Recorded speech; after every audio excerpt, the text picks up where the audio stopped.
Good evening. There's a time of year when most children are free to do whatever they want, like playing video games. Last summer, I really wanted a video game because I really like playing video games.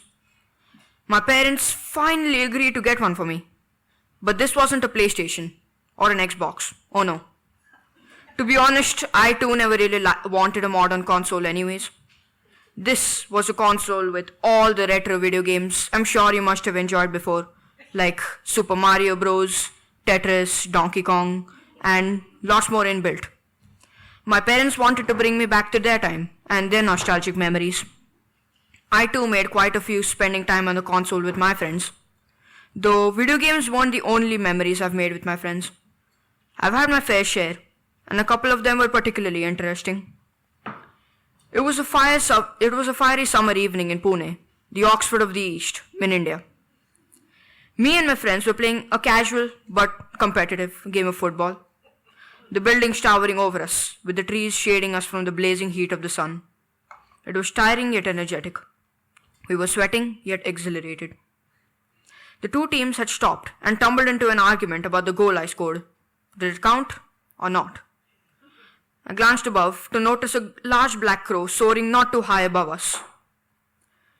We proceeded to ask a friend what he thought of the goal. He pondered for a moment. But the ball went over the goal, he exaggerated with raised hands. And just like the ball, the crow dived right over his head with a squawk and landed a few feet forward. He freaked and screeched in fright. My other friend even had to grasp onto his shoulders to keep him from running away. We all had a laugh at that, and I bet the crow did too. Another rather cool summer evening, we were cycling around the building speedily. It was probably as hot as the crow incident, but I didn't feel it. I felt the cool breeze graze across my tingling skin instead. Suddenly, something plummeted downwards from the trees overhead, right onto my friend's skull. He stopped in surprise and picked up the object to examine it. It turned out to be a raw mango. After a few more mangoes and jokes about raining fruits dropped, we left the area. I noticed my friend thinking though.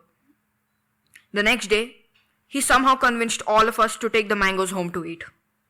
They're fresh, straight from the tree, he assured. As he plucked them up from the ground and passed them out in a sprightly fashion, I shook my head in protest, and yet a raw mango was shoved into my hand. To me, they certainly weren't fresh. Even after I washed it, growing stabs of, no, I can't, and what if insects, clouded my mind. I don't yet know if my friends even digested his reassuring words, or his mangoes. As for mine, there it sits on my table, to this day.